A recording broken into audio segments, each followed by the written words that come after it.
વંદે વંદે. આજે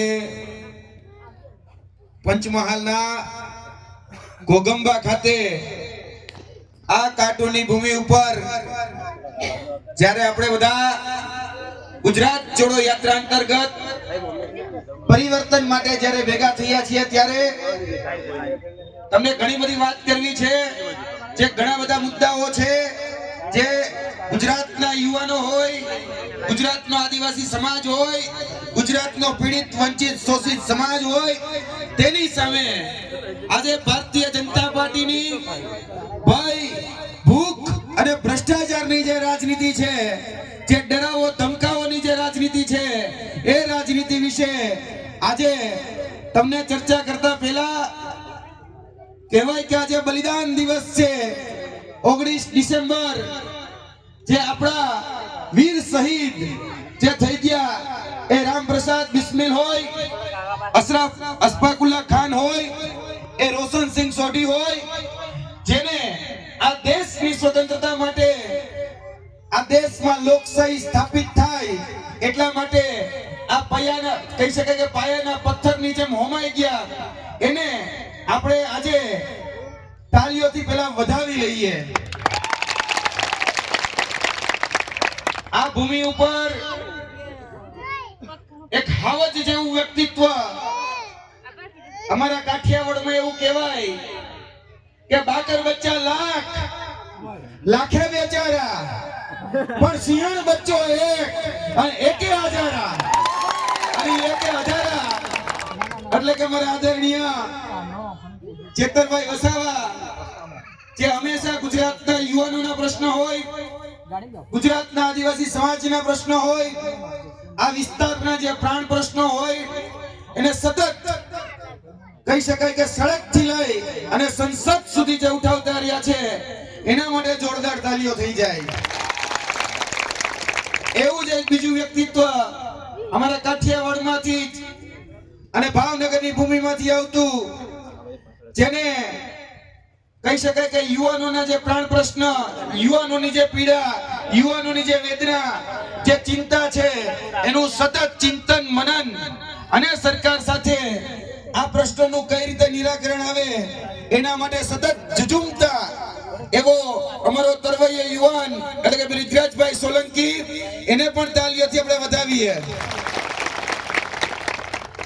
આ સ્ટેજ ઉપર આમ આદમી પાર્ટીના પંચમહાલના ઘોગંબાના આ વિસ્તારના જે પણ કાર્યકર્તાઓ છે, જેને ખૂબ સુંદર આયોજન કર્યું છે, એ એટલા માટે કારણ કે વર્તમાન આ જે પંચમહાલની ભૂમિ છે, એ પંચમહાલની ભૂમિ જોવા જઈએ તો ક્યાંક ને ક્યાંક ત્રાહિમામ છે. અને ત્રાહિમામ છે વર્તમાન પંચમહાલના, ઘોગંબાના, ગોધરાના, આપણા આજુબાજુના જે જનપ્રતિનિધિઓ છે, એ જનપ્રતિનિધિઓ જેને ભ્રષ્ટાચારમાં માજા મૂકી છે. અને હમણાં જ કહી શકાય કે અહીંયા જે આવતા હતા ત્યારે ઘણું બધું લાંબુ લિસ્ટ એ આઈના આગેવાનો એમને આપ્યું. આ આગેવાનોએ જે વાત મૂકી કે ભાઈ દુધાપુરા ગામની અંદર જે લાઇમસ્ટોન છે, એ લાઇમસ્ટોન માં લીઝ ની ક્યાંક ને ક્યાંક પરવાનગી લઈ આ જમીનની અંદર જે કિંમતી જે કહી શકાય કે જે સંપદા આવેલી છે, એ સંપદા ઉપર અહીંના જનપ્રતિનિધિનો દોડો છે. અને અહીંના જે જનપ્રતિનિધિ છે, એ જનપ્રતિનિધિ સામે જો કોઈ અવાજ ઉઠાવે તો એને ક્યાંક ને ક્યાંક દબાવવામાં, ક્યાંક ને ક્યાંક એની પર ખોટા કેસ કરવામાં. હમણાં જ રીછવાડી ખાતે કહી શકાય કે જે દબાણની ઘટના બની, તો ખોટી રીતે હેરાન પરેશાન કરવા, કિન્નાખોરી રાખવી અને એ કિન્નાખોરી રાખી ક્યાંક ને ક્યાંક પ્રતાડિત કરવામાં આવે છે. આ વાત સાચી છે કે ખોટી? સાચી છે ને? આમાં કઈ ખોટું નથી ને? અને અહીંના જે જનપ્રતિનિધિ એટલે આ વિસ્તારના જે જનપ્રતિનિધિ છે, એના પેટ્રોલ પંપો ચાલે, દારૂના સ્ટેન્ડ ચાલે, આ બાજુની જ બોર્ડરમાંથી દારૂનું એન્ટ્રી પોઈન્ટ છે ને? દેશી દારૂઓના અડ્ડા ચાલે. અહીંયા પોલીસ સ્ટેશનની પાછળ એ દેશી દારૂ મળે, એ ઇંગ્લિશ દારૂ માગો એટલો મળે. આ રોડ ઉપર નીકળો એટલો માગો એટલો દેશી દારૂ ઇંગ્લિશ દારૂ મળે. પણ જો આઈના ખેડૂતો એ ખાતરની માંગણી કરે તો એ ખાતર નો મળે, પણ ગલીએ ગલીએ દારૂ મળે છે ને? આ જે રાજનીતિ છે એ રાજનીતિમાં પરિવર્તન લાવવા માટે, આ રાજનીતિમાં બદલાવ લાવવા માટે આ ભૂમિના એક હાવજ અને કહી શકાય કે આખા ગુજરાતનું ગૌરવ એ આદરણીય ચેતરભાઈ વસાવા, એ ચેતરભાઈ વસાવા જેને ડરાવવાના ધમકાવવાના બધા જ પ્રયત્નો થયા, પરંતુ એને જેલમાં નાખવામાં આવ્યા. હમણાં જ તમને બધાને ખબર હશે કે એને 84 દિવસની જેલ થઈ. અને શા માટે? તો કે એક કાચનો ગ્લાસ ત્યાં પડ્યો તો માયરો નો માર્યો તો બીજા નંબરની વાત છે. અને હું તો એવું માનું છું કે જો માયરો હોય તો સામે વાળો મરી ગયો હોય, પણ માયરો નથી, કારણ કે તો જીવિત જ છે. તો પણ ખોટા કેસ, ખોટા ગુના એની અંદર ક્યાંક ને ક્યાંક ફસાવાના, ધમકાવાના જે પણ લોકો અવાજ ઉઠાવે એને ક્યાંક ને ક્યાંક કિન્નાખોરી રાખી અને આ ભારતીય જનતા પાર્ટી એ હેરાન પરેશાન કરી રહી છે. અને ખાસ કરીને આદિવાસી સમાજના જે વિસ્તારો છે એ અંબાજી થી લઈ અને ઉમરગામ સુધીના, તેમાં તમે ગઈકાલની ઘટના જોઈ હશે.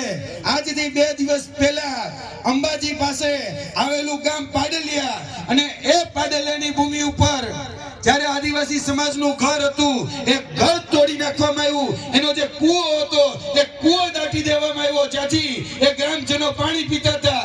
અને જોવા જઈએ તો અધૂરામાં પૂરું જે વન વિભાગના જે કર્મચારીઓ હતા એ કર્મચારીઓ એની સાથે પોલીસને સાથે લાવી લાઠીઓ વરસાવી, ટીયર ગેસના સેલ છોડ્યા.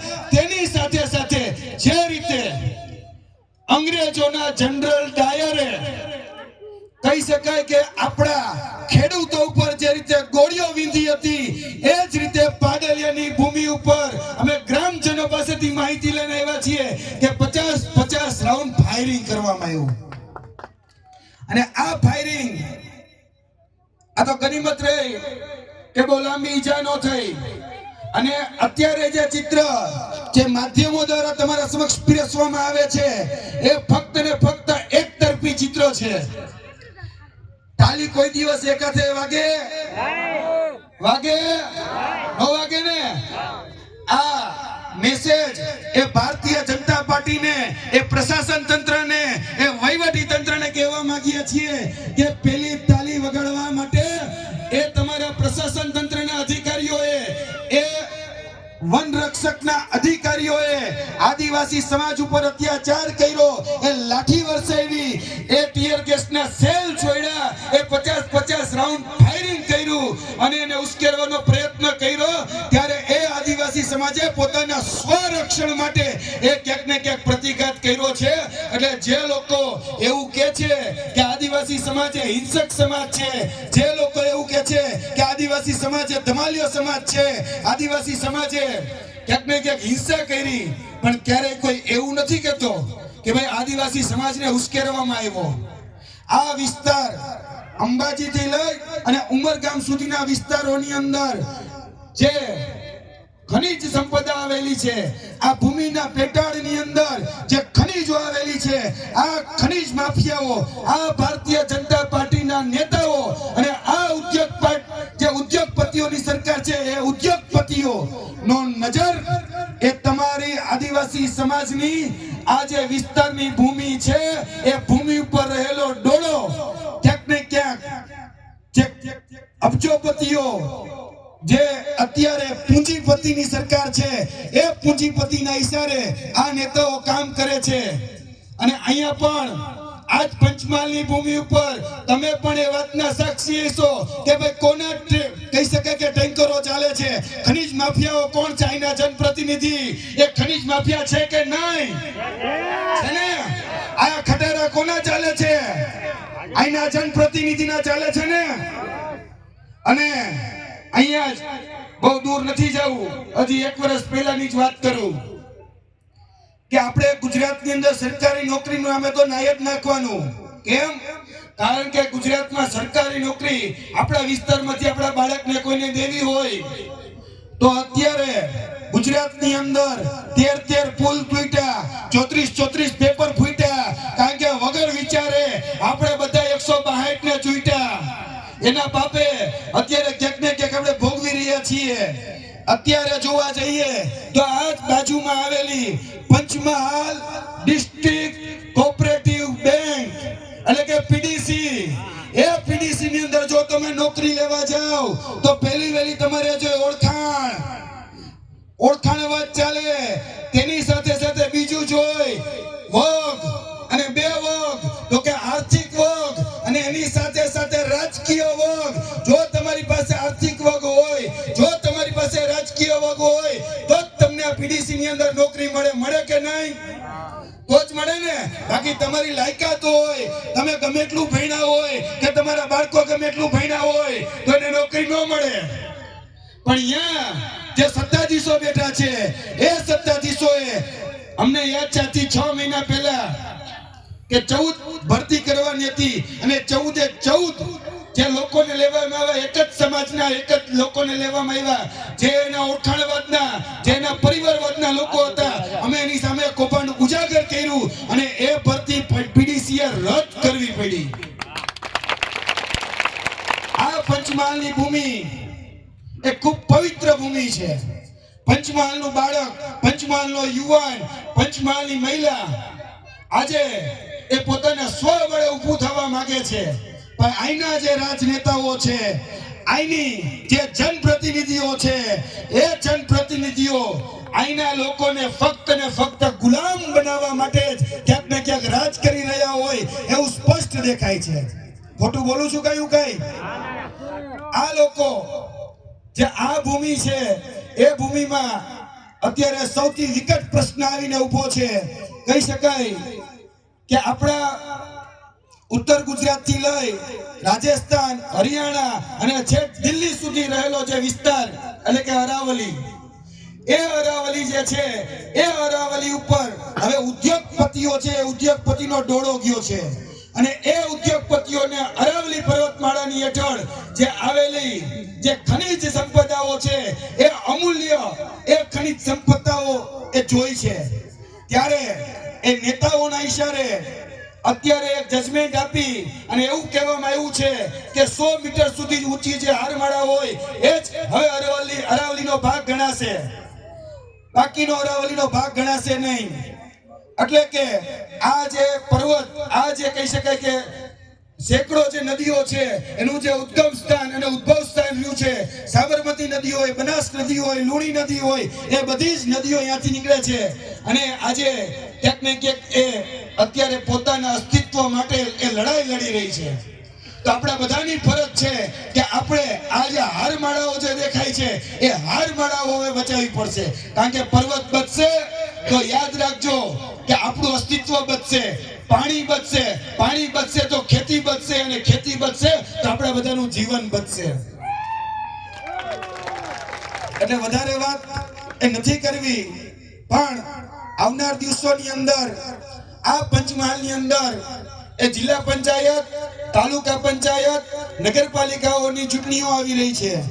તો તમારામાંથી જ તમારું મજબૂત નેતૃત્વ ઊભું કરી તમારા પ્રશ્નોને જે રીતે આદરણીય ચેતરભાઈ વસાવા વિધાનસભાની અંદર ગુંજાવી રહ્યા છે એ જ રીતે આપણા જ વિસ્તારમાંથી આપણો જ પ્રતિનિધિ એ નગરપાલિકા હોય, એ જિલ્લા પંચાયત હોય કે તાલુકા પંચાયત હોય, એમાં એક સિંહની જેમ ડણક કરી શકે, એક હાવજની જેમ હાકલો પડકારો કરી અને પોતાના પ્રાણ પ્રશ્નો રાખી શકે એવા વ્યક્તિને ચૂંટવા માટેનો સમય આવી રહ્યો છે. તો હવે ભૂલાય નહીં, કારણ કે આવનાર દિવસોની અંદર એ નગરપાલિકા, જિલ્લા પંચાયત, તાલુકા પંચાયતની મહત્વની ચૂંટણીઓ આવવાની છે. આ વિસ્તારના પ્રાણ પ્રશ્નોને યાદ રાખજો. આ પંચમહાલની ભૂમિ છે અને આ પંચમહાલના વર્તમાન જે કહી શકાય, વર્તમાન જે પરિસ્થિતિ છે પંચમહાલની, એમાં 50% શિક્ષકોની ઘટ છે. આ પંચમહાલની ભૂમિ ઉપર 50% તલાટીઓની ઘટ છે. ગામમાં જાય તો તલાટી નથી, કચેરીઓમાં જાય તો ક્લાર્ક નથી. આજે ગામમાં કહી શકાય કે દવાખાના છે પણ ડાક્ટર નથી, સ્કૂલ છે પણ જર્જરિત છે, શાળામાં એ શિક્ષકો નથી. આ પંચમહાલની હાલત છે અને આ હાલત એ તમારા જનપ્રતિનિધિ, તમારા નેતાઓના કારણે છે. આપણે બધા હવે પરિવર્તન લાવવાની આ જે મુહિમ છે એ મુહિમમાં આગળના દિવસોની અંદર જે રીતે આદરણીય ચંદ્રભાઈ વસાવા એ ડણક દઈ રહ્યા છે એ રીતે આપણે પણ એ ડણક દઈ આપણા વિસ્તારના જે પ્રાણ પ્રશ્નો છે એ પ્રાણ પ્રશ્નો એ હવે એ તાલુકા પંચાયત, જિલ્લા પંચાયતમાં ઉપાડવાના છે. એટલે વધારે વાત નથી કરતો, હું મારી વાણીને વિરમું છું. બ્રિજરાજભાઈ જેટલો આક્રમક નથી બોલ્યો, પણ કહી શકાય કે જે તમારા અમૂલ્ય અને જે પ્રાણ પ્રશ્નો જે છે એ પ્રાણ પ્રશ્નોને ધ્યાનમાં રાખજો, કેમ કે આવનારા દિવસો એ બહુ મહત્વના છે. આ તમારું અસ્તિત્વ ટકાવવા માટેની લડાઈ થશે, આ આપણું જીવન બચાવવા માટેની લડાઈ થવાની છે અને આ આર પારની લડાઈમાં હવે મોરે મોરો દઈ દેવાનો છે. દઈ દેવો છે ને? પાકું ને? એટલે વધારે વાત ન કરતા હું મારી વાણીને વિરમું છું. આગળ એ આદરણીય ચેતરભાઈ વસાવા એ પોતાની વાણી રાખશે અને ચેતરભાઈ વસાવા માટે તો કહેવાય જ કે આંડું પાંડું ગાંડું સમજાતા, क्या सोचा था नहीं लौटेंगे, अरे गलत, जब तक तोड़ेंगे नहीं तब तक छोड़ेंगे नहीं. જોરદાર વાત કરી સાહેબે. હવે આપણે એવા સાહેબને સાંભળવાના છે, પણ એ સાહેબ એમના આવવાના નથી. એમના માટે એક લીટીમાં એક વાક્ય છે કે ક્યારે